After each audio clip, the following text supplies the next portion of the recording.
The dust had not settled on the railroad tracks in 3 years. The town of Hollow Creek was dying. The mines had closed. The cattle herds had moved south. Even the saloon owner had packed his bottles and left for California, chasing gold that he would never find. But on this particular morning in early spring, something changed. A long wooden train pulled into the station, and out stepped men in expensive clothes. Their shoes were polished. Their hats were new. They carried leather bags and wore watches on golden chains.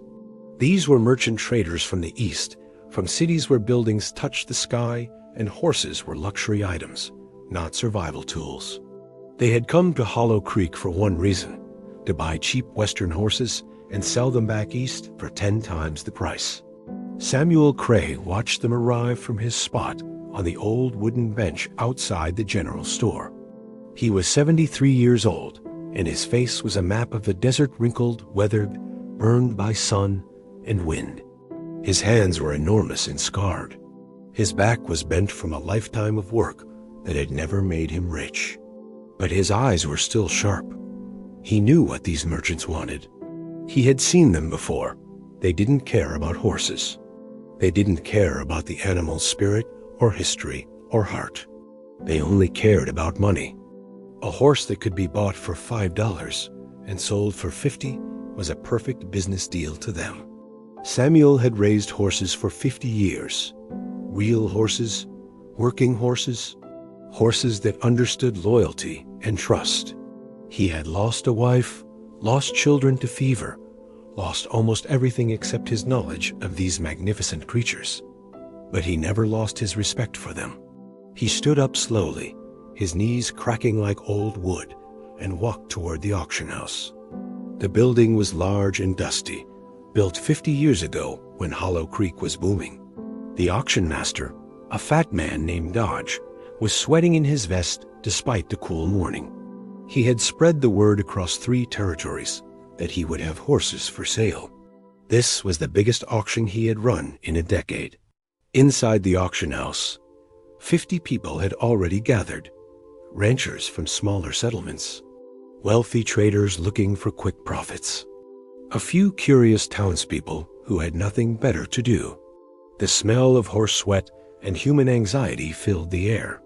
Dodge began to shout, "Come on, gentlemen, we have fine animals today. Strong backs, fast legs, ready to work."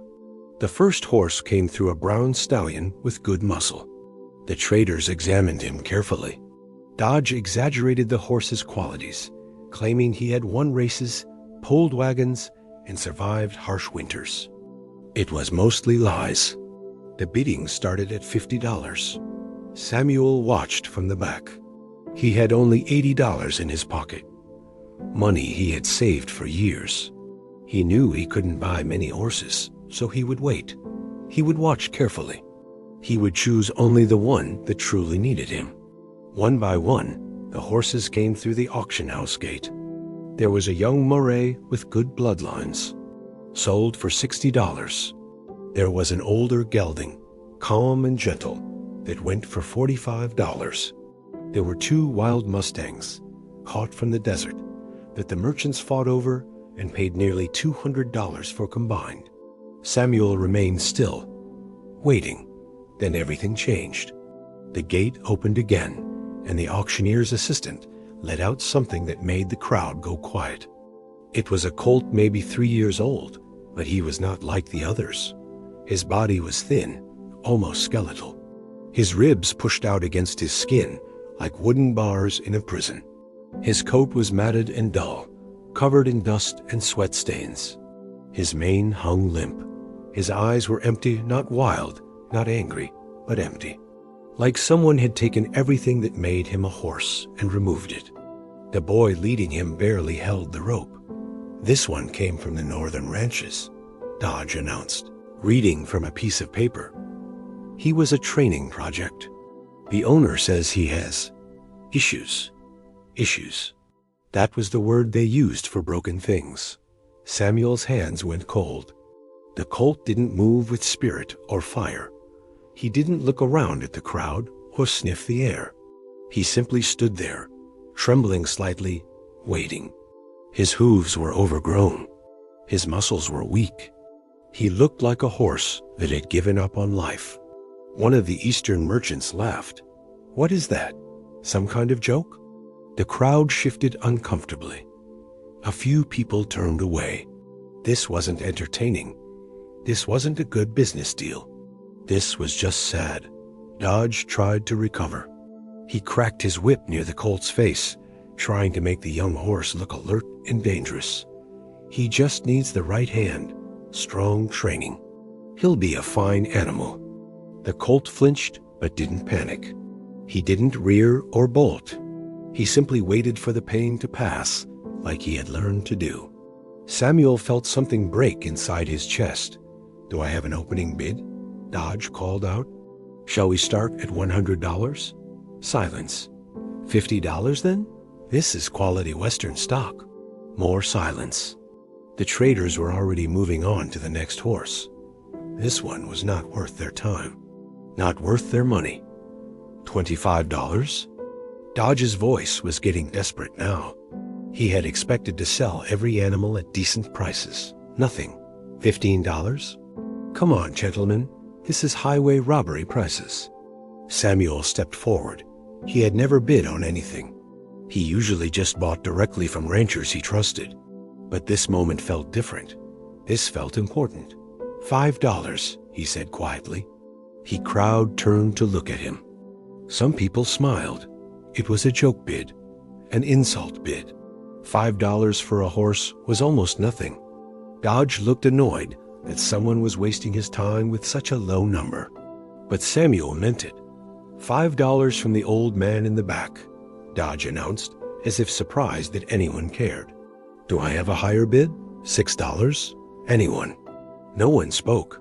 Sold to the gentleman in the back for $5. The gavel came down with a sharp crack. Samuel walked forward and took the rope from the boy. The colt looked at him with those empty eyes. There was no recognition, no hope, just nothing. "What's his name?" Samuel asked. "Doesn't have one," Dodge said, already moving on to the next horse. "He's just a lot number. Lot 47. Samuel looked at the colt. Bones and skin and broken spirit wrapped up in one small package. No name, no value, no future, as far as anyone else could see. But Samuel saw something different. He saw a possibility. He saw a creature who had been hurt but not destroyed. He saw a young animal who had learned survival by giving up hope, but who might learn to hope again if someone was patient enough. "Come on, friend," Samuel said softly, and led Lot 47 out of the auction house into the bright morning sun. Behind them, the bidding continued for other horses. But Samuel didn't hear it anymore. He was already thinking about water, fresh hay, and time. Lots of time. The colt followed him slowly down the dusty street of Hollow Creek, and though neither of them knew it, their lives had just changed forever. Samuel's home was not much. A small wooden house at the edge of Hollow Creek, with a barn behind it that was older than the house itself. The barn was made of dark wood, weathered by decades of sun and rain. The roof had patches, but it kept out the weather. Behind the barn was a large pen with good fencing. It was empty now. It had been empty for 2 years, since Samuel's last horse had died. He led the colt through the gates slowly, speaking in a soft voice the whole way. "Easy now, friend. Easy. You're safe here. Nobody is going to hurt you anymore. That time is finished." The colt did not react to these words. He did not understand them. He had learned that human voices could lie. He had learned that gentle sounds could come right before pain. So he simply walked, step by step, his hooves dragging slightly on the ground. When they reached the pen, Samuel removed the rope from around the colt's neck. He expected the young horse to run to the far corner to hide. But the colt did not do that either. He simply stood in the middle of the pen and looked at nothing. Samuel went to the barn and returned with a bucket of fresh water. He set it down in front of the colt. Then he walked away, giving the animal space. The colt's nose moved slightly. He could smell the water. Every part of his body was screaming for it. But he did not move. He stood frozen, as if the water might be a trap. Samuel watched from a distance, sitting on an old wooden chair that he had carried outside. He did not move.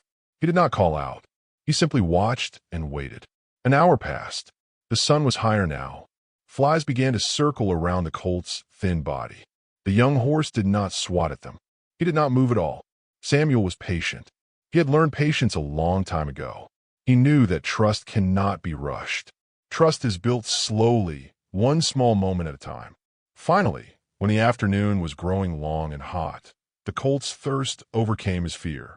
He walked forward, slowly, carefully, and lowered his head to the bucket. He drank, and drank, and drank. Samuel watched the water level go down and felt something warm in his chest. It was not much, just a bucket of water and an animal drinking it, but it was a beginning. That night, Samuel brought hay. Good hay, cut fresh from a nearby field. He spread it on the ground of the pen and left. He did not stay to watch. He did not try to get close. When he came back the next morning, most of the hay was gone. The colt had eaten. It was progress. Over the next week, Samuel established a routine. Every morning before the sun rose, he would bring fresh water and more hay. He would stand at the fence and look at the colt, but he would not approach. He would not touch. He would only be present. The colt began to recognize him. When Samuel appeared, the horse's ears would move slightly. Not quite hope, but awareness. The animal knew that the tall man with the kind voice brought food and water. But he still would not allow Samuel to get close. On the 8th day, a traveling doctor came through town. He had heard that Samuel had bought a horse at the auction. He came to the house out of curiosity. "That's quite a project you have taken on," the doctor said, looking at the colt over the fence. "That animal looks like death walking." "He has had a hard time," Samuel replied simply. "Will you break him? Train him to work?" Samuel shook his head. "No, I will not break anything that is already broken. I will only help him heal." The doctor laughed. It was not a kind laugh. "You are a foolish old man, Samuel. That colt will never be worth anything. You have wasted your $5 and your time." Samuel did not argue. He simply returned to watching the colt eat. But the doctor's words stayed with him. Was he foolish? Was this a waste of time? Samuel was not a rich man. He could not afford to waste money on animals that might never recover. That night, he sat in his small house and thought about many things. He thought about his dead wife, Margaret. She had believed in lost causes too. She had tried to save sick animals when they were young. She had wept when they died. Was he becoming her? Was he setting himself up for heartbreak? But even as he thought these things, Samuel knew the answer. There was something in that colt that reminded him why he had loved horses in the first place. It was not about profit. It was not about having a strong animal to work. It was about a creature that needed help and the privilege of being the one to give it. The second week was harder. On day 10, Samuel found the colt lying on his side in the pen. He was not moving. For a terrible moment, Samuel thought the young horse was dead. But when he rushed to the pen and knelt beside the colt, he saw the animal's chest moving, breathing. The colt had simply given up. He had stopped eating. He had stopped drinking. He was waiting to die. Samuel's old hands moved quickly. He ran to the barn and returned with blankets. He covered the colt, though the day was warm. He brought water and tried to get the colt to drink. He spoke words of comfort, though he knew the animal might not hear them. "Stay with me," Samuel whispered. "Stay with me, friend. I know you are tired. I know you hurt, but stay with me just a little longer. Give yourself a chance. Give me a chance to show you that life can be good again." The colt's eyes did not open. His breathing was shallow. Samuel sat beside him all through the night. He did not sleep. He only sat and watched and waited. He placed his weathered hand on the colt's thin neck and felt the heartbeat underneath. Slow, weak, but there. When morning came, Samuel was still there, and the colt opened his eyes. He did not stand. He did not eat, but he was alive. He was fighting. Somewhere deep inside that broken body, there was still a small spark of will to live. Samuel brought fresh water and held the bucket near the colt's mouth. This time, the young horse drank. It was only a little, but it was something. "That is right," Samuel said, tears running down his weathered face. "That is right, friend. One day at a time, one moment at a time. We will do this together." The colt's eye was open, looking at Samuel, not with trust yet, but with something. Recognition, perhaps, or the smallest seed of hope. Samuel sat beside him through the day and into the night, and the colt did not die. 3 weeks passed, and the colt still could not stand. His body had used up all its strength just trying to survive. Now that he was eating again, his stomach needed time to remember how to process food. His muscles needed time to rebuild. His mind needed time to forget the cruelty he had known. Samuel spent every day in the pen with him. The old man would bring his chair and sit beside the colt for hours. Sometimes he would read from an old newspaper. Sometimes he would speak about the weather, about his memories, about nothing at all. He was not trying to teach the colt anything. He was simply being present. He was showing the young horse that humans could sit quietly without demanding anything. This was a lesson the colt needed to learn. On the 21st day, something changed. Samuel had brought grain mixed with molasses, something special to help build strength. He placed it in front of the colt and sat down to read. The colt ate slowly, and when he finished, he did something he had never done before. He looked at Samuel, not a quick glance, a real look. The colt's dark eyes focused on the old man's face. There was still fear in those eyes, but there was also something else. Curiosity, perhaps, or the beginning of understanding that this man was different from the others. Samuel did not move. He did not make a sudden gesture that might frighten the young horse away. He simply met those eyes with kindness and held the gaze until the colt looked away. "That is good," Samuel whispered. "That is very good, friend. You're starting to see." The townspeople began to notice what was happening. The doctor who had laughed at Samuel came back. He saw the colt standing now, shakily on his legs, eating hay and grain.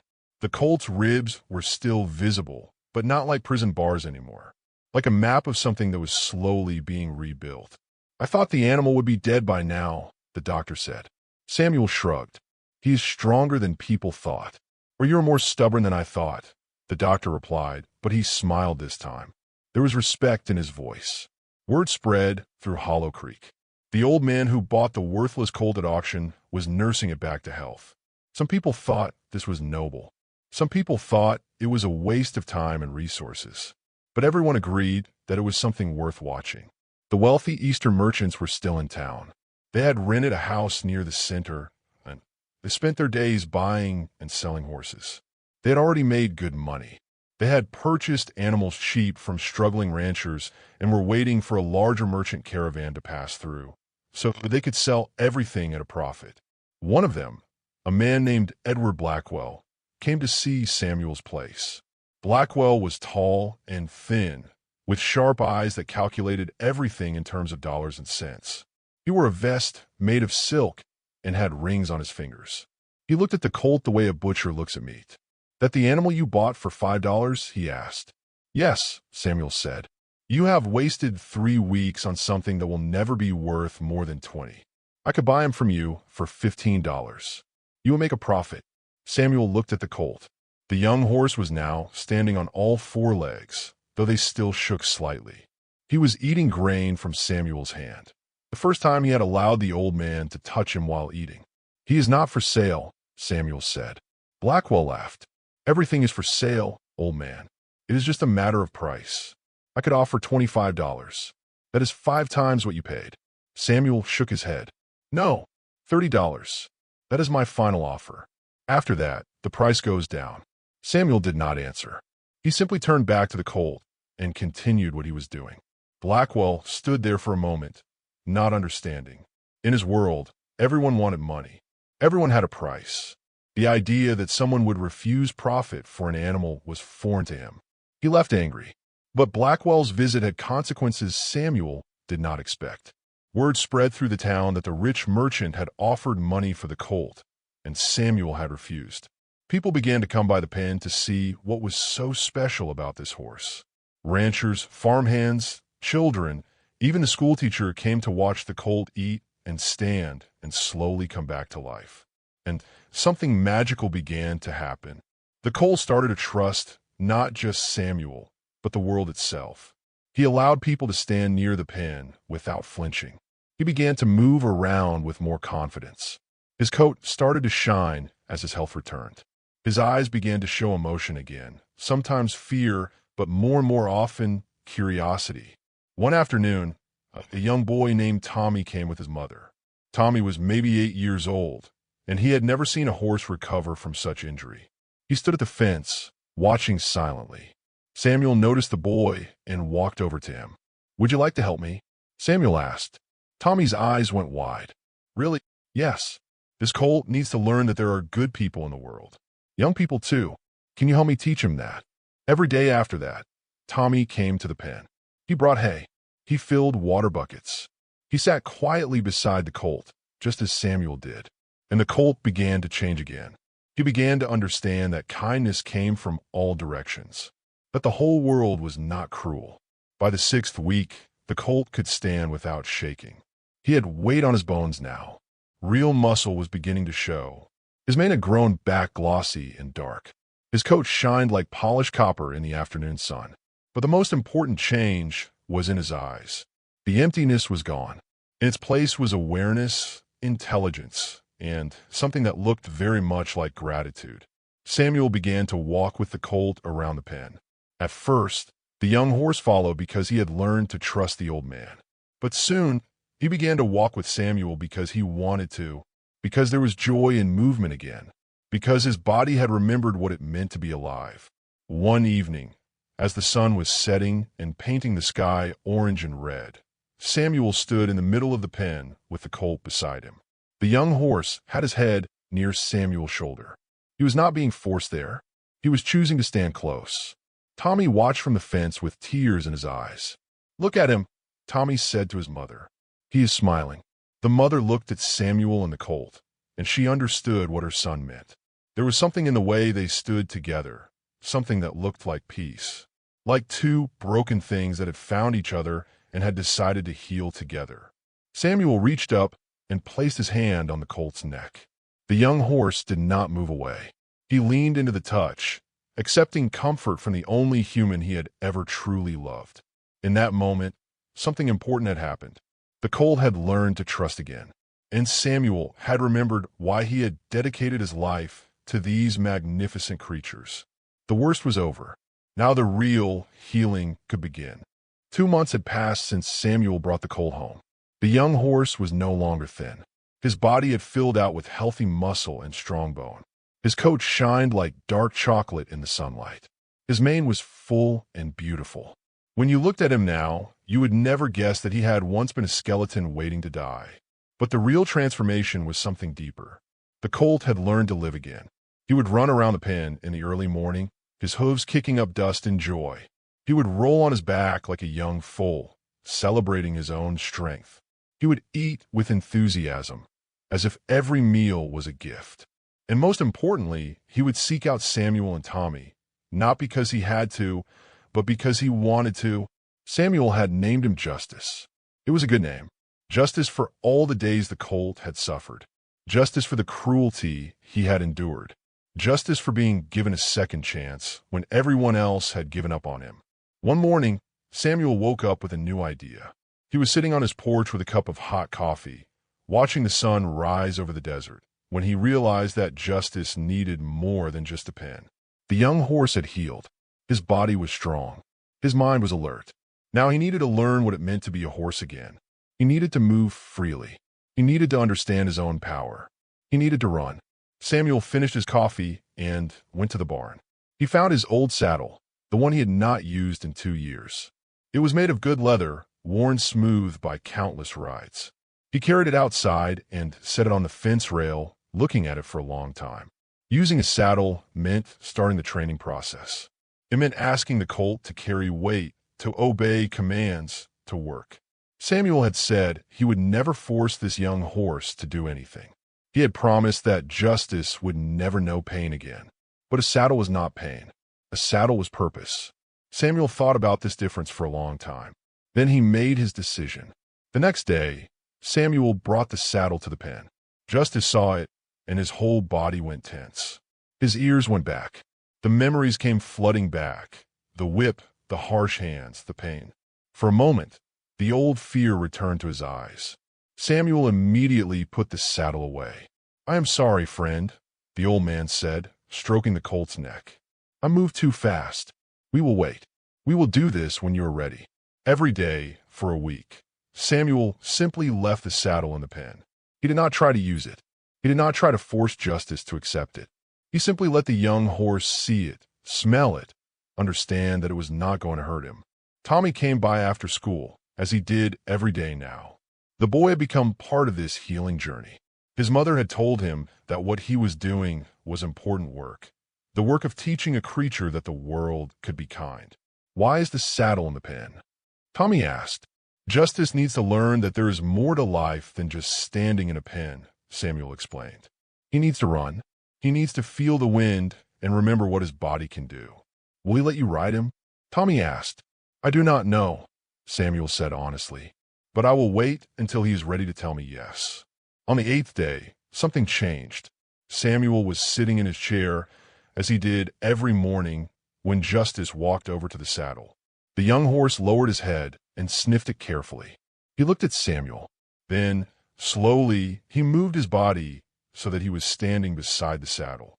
Samuel understood what the colt was saying.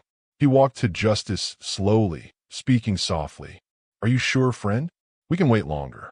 Justice stood still, waiting. Samuel lifted the saddle and carefully, gently, placed it on the colt's back. Justice's whole body went stiff. But he did not run away. He did not panic. He simply stood there, learning what this felt place felt like.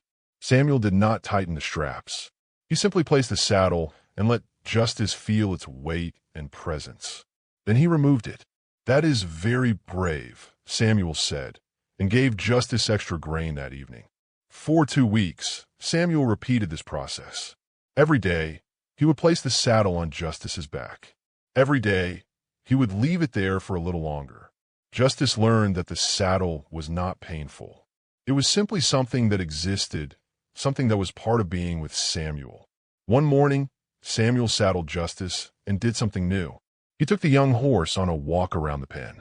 Not a ride, just a walk, with Samuel leading him gently by the rope.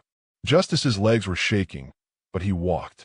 The next day, Samuel walked him further, around the perimeter of his property. The day after that, they walked down the road toward town. People came out of their houses to watch. The rich merchant, Blackwell, saw them pass his rental house. His face turned dark with anger. He had expected Justice to fail.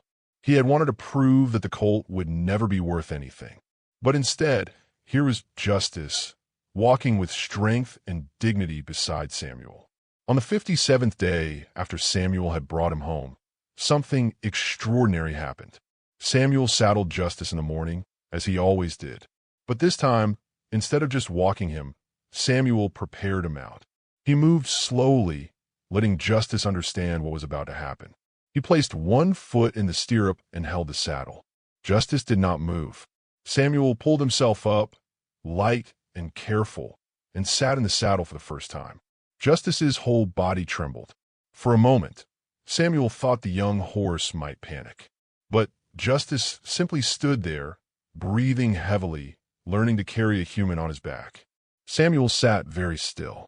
He did not make any demands. He did not urge the colt forward. He simply sat and whispered words of encouragement. "You are doing so well, friend. You are so brave. Thank you for trusting me." After only a few minutes, Samuel dismounted. He gave Justice extra treats and spent an hour simply standing beside him, letting the young horse feel proud of what he had accomplished. Every day, Samuel rode Justice a little further. By the end of the 3rd month, they were riding through the desert together, Samuel and his colt, a team of trust and mutual respect. Justice had learned that carrying a rider was not slavery. It was partnership. One afternoon, Samuel and Justice rode past the merchant's house. Blackwell was standing outside, watching them with surprise and something that looked like regret. Samuel nodded respectfully as they passed. Later that evening, the merchant came to Samuel's property. He stood at the fence and watched Justice eat, his expression unreadable. "I was wrong," Blackwell said finally. "I thought this colt had no value. But I can see now that value is not measured in dollars. It is measured in transformation." Samuel did not respond. He simply continued brushing Justice's coat. But inside, Samuel was smiling, because he knew something that Blackwell did not understand. Justice had already given him something worth more than any amount of money. Justice had given him purpose. He had given Samuel a reason to wake up in the morning. He had taught an old man how to love again. And in return, Samuel had given Justice his life back. They were even. The autumn came early to Hollow Creek that year. The leaves turned gold and red. The nights grew cold, and the wealthy merchants from the east announced that they would be leaving soon. Their business in the small town was finished. They had bought and sold enough horses to make a good profit. It was time to move on to the next territory, the next opportunity, the next chance to make money. Before they left, they decided to host a celebration. It would be held at the largest hall in town, decorated with fine tablecloths and expensive wine. They invited everyone, the townspeople, the ranchers, the traders. It was meant to be a celebration of their success, a farewell party before they returned to their comfortable lives in the East. The invitations went out 2 weeks before the event. Samuel received one, but he almost threw it away. He did not like fancy parties. He did not like crowds or fine clothes or small talk. But then he thought about Justice, and he decided to go. Tommy came to help Samuel prepare. The boy polished Samuel's old boots and brushed off his good jacket, a brown leather vest that had not been worn in 5 years. They groomed Justice until his coat shined like polished metal. They braided his mane with ribbons that Tommy's mother had given them. When the day of the party arrived, Samuel and Tommy rode Justice to town. The hall was full of people when they arrived. The merchants had spared no expense. There were candles in crystal holders. Tables were loaded with food that had been brought all the way from the railroad. Musicians played soft music in the corner. The wealthy traders stood around in their fine clothes, drinking wine and laughing about their business deals. Many people were surprised to see Samuel and Justice arrive. Blackwell, the merchant who had once offered Samuel money for the colt, came over immediately. "Samuel, I am glad you came. Will you tie your horse outside? We have a stable in the back." "No," Samuel said simply. "Justice stays with me." Blackwell frowned, but he did not argue. He led Samuel and Tommy inside, though many people stared at the sight of a horse in the celebration hall. Some looked disapproving, some looked amused, but most simply watched, curious about why the old man had brought the colt to such a fancy event. The merchants began to make speeches. They talked about how much money they had made. They talked about the clever deals they had arranged. They congratulated each other on their business skills. They described their plans to expand their horse trading operation to even more territories. The townspeople listened politely, but there was something cold in their expressions. Samuel could see that they understood the truth, that these merchants did not love horses. They only loved profit. After the speeches, Blackwell stood up and made an announcement. "We have one final matter of business before we leave Hollow Creek. We would like to make an offer to Samuel Cray." Everyone turned to look at Samuel. "Samuel," Blackwell continued, "you bought a horse from our auction for $5. That horse was broken and worthless. We offer you $500 for him right now. You could be a rich man, Samuel. You could retire and never work again." The crowd went silent. Everyone was thinking the same thing. $500 was an enormous amount of money. It was wealth. It was freedom. It was more than Samuel had earned in 10 years. Samuel looked at Justice. The young horse stood strong and beautiful, his coat gleaming in the candlelight. But more than that, Justice was looking at Samuel.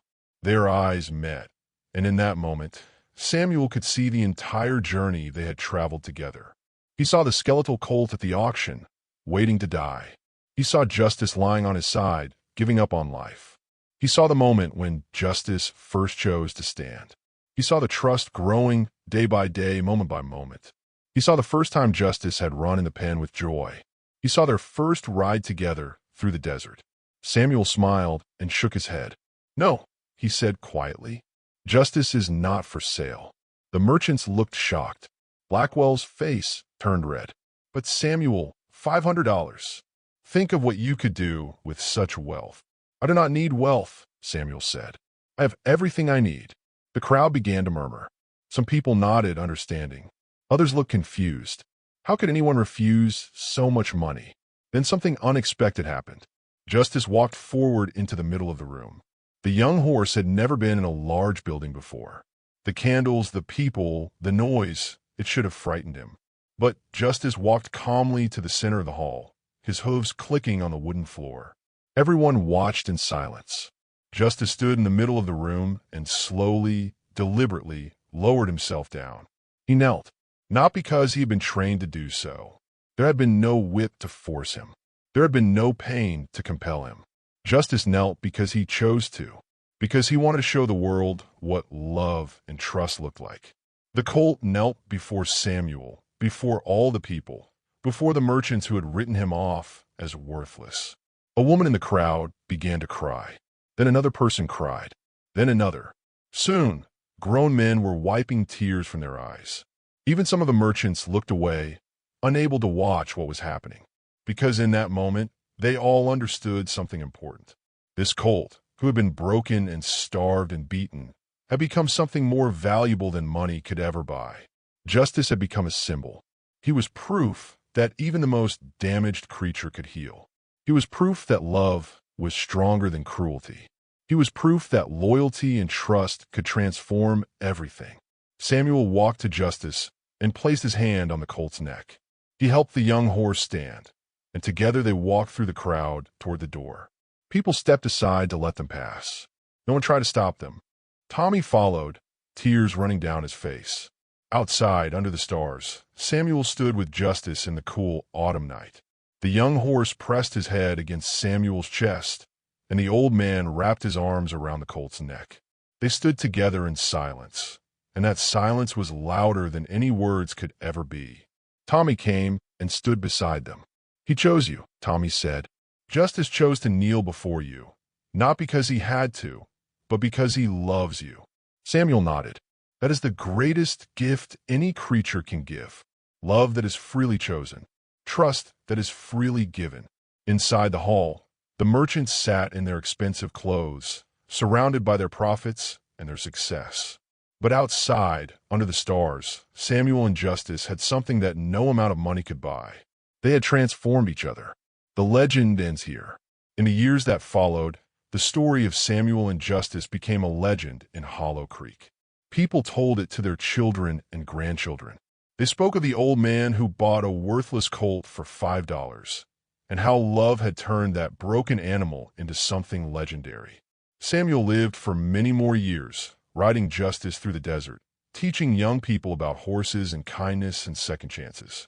Justice lived a long and happy life, never knowing pain again, never forgetting the man who had saved him. And when they finally passed away, Samuel at the age of 85, Justice just months later, the whole town mourned their loss. A monument was built in Hollow Creek, showing a man kneeling beside a horse, their heads together. Underneath, there was a simple inscription. Here lies proof that loyalty changes destiny. Here lies proof that even the weakest moment can become legendary. Here lies proof that love is the only currency that truly matters. The monument stands there still, reminding everyone who passes by that the greatest stories are not written in books or told in fancy halls. The greatest stories are written in hearts, and the greatest value is not measured in gold or silver. It is measured in the bond between a human and a horse. It is measured in trust freely given. It is measured in love that transforms everything.